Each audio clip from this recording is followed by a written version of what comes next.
La parole est à Monsieur Olivier Marleix. Merci, Monsieur le Président. Monsieur le Premier ministre, le gouvernement français a décidé de venir au secours d'Air France, comme tous les États l'ont fait à l'égard de leur compagnie nationale. Et c'est incontestablement une bonne décision pour la compagnie et pour l'emploi. Vous avez cependant conditionné votre plan de sauvetage à l'accélération du plan de transformation et de compétitivité de la compagnie qui comportera un volet ressources humaines avec des suppressions d'effectifs dans les fonctions support de l'entreprise, ainsi que l'a d'ores et déjà annoncé Ben Smith.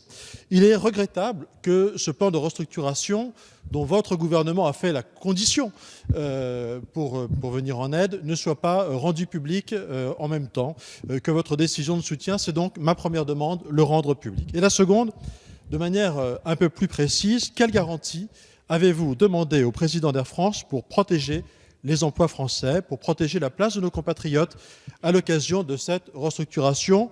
L'idée assez simple que je défends étant que l'argent apporté par l'État français doit servir en priorité, surtout si la restructuration, à préserver l'emploi français, y compris dans les fonctions d'encadrement et de management. Merci, chers collègues. La parole est à Madame Agnès Pannier-Runacher, secrétaire d'État auprès du ministre de l'Économie et des Finances. Vous avez la parole. Merci, Monsieur le Président, Mesdames et Messieurs les députés. Monsieur le député... Ah, pardon. C'est toi?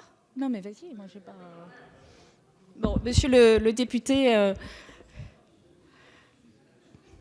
Marleix. Je réponds donc sous le contrôle de Madame Borne, qui est ministre des Transports et qui a joué un rôle éminent dans cette restructuration d'Air France. Qu'avons-nous fait d'abord avec Air France? Laissez parler la ministre. Ne vous laissez pas troubler, Madame la ministre.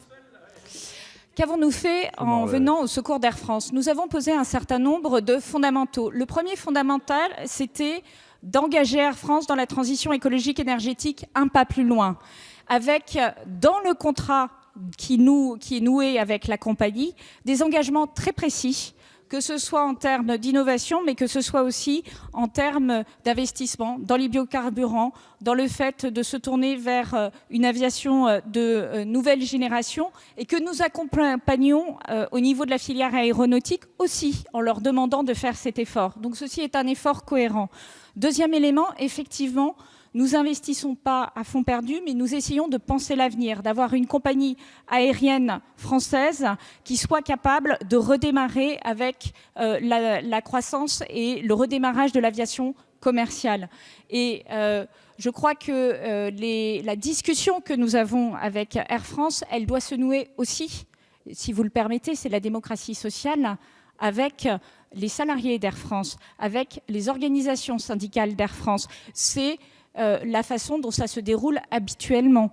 C'est une discussion qui doit permettre de définir les conditions de sauvetage de cette compagnie pour que nous ayons demain une compagnie qui conserve sa place dans le jeu mondial des compagnies aériennes et qui soit capable aussi de garantir à notre empreinte de les compagnies une présence française importante. Et vous le savez, l'essentiel de cet argent, il est pour les emplois français. Merci, Madame la ministre. Monsieur le député Marleix a la parole. La ministre des Transports a peut-être l'occasion de compléter la réponse.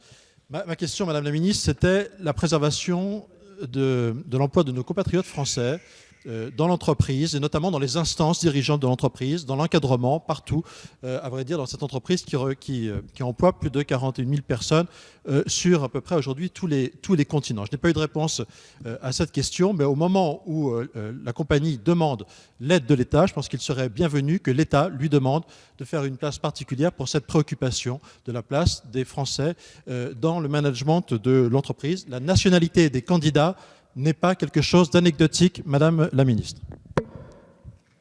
Merci, chers collègues, de